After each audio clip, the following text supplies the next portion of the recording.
આજે આપણે વટાણા બટેકાનું શાક બનાવીશું। જેના માટે મેં અહીંયા કુકર લીધું છે, એમાં તેલ મૂકી દીધું છે અને રાઈ નાખી, જીરું નાખ્યું, હિંગ નાખી, દળેલી મેથી થોડી નાખી, હળદર નાખી અને અહીંયા મેં આદુ, કેપ્સિકમ, મરચાં અને લીલું લસણ સાફ કરી અને સમારીને ઝીણું ઝીણું રાખ્યું હતું એ બી નાખ્યું, વટાણા નાખ્યા। આ બધું હવે થોડી વાર ચડવા દેવાનું। પછી આમાં મેં એક ટામેટું લીધું હતું એ નાખ્યું,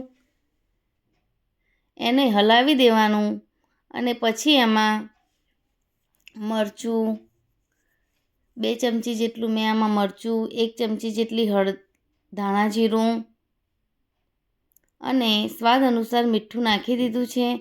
તમે બી આવી રીતે વટાણા બટેકાનું શાક બનાવી શકો છો।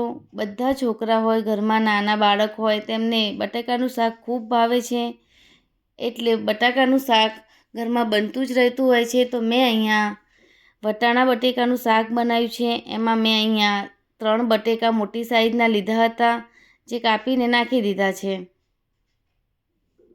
એમાં અડધો ગ્લાસ જેટલું મેં પાણી વેડી દીધું છે અને આવી રીતે બધું જ મિક્સ કરીને આમાં હું સીટી પાડી દઈશ। મેં આમાં 5 સીટી પાડી હતી અને છેલ્લે થોડું લીંબુનો રસ અને કોથમીર નાખી અને હલાવી દીધું છે। આ શાક રેડી છે। આ શાકમાં તમે ગરમ મસાલો બી નાખી શકો અને વટાણા બટેકાનું શાક તમે રોટલી, પૂરી, ભાખરી કોઈ પણ સાથે ખાઈ શકો છો।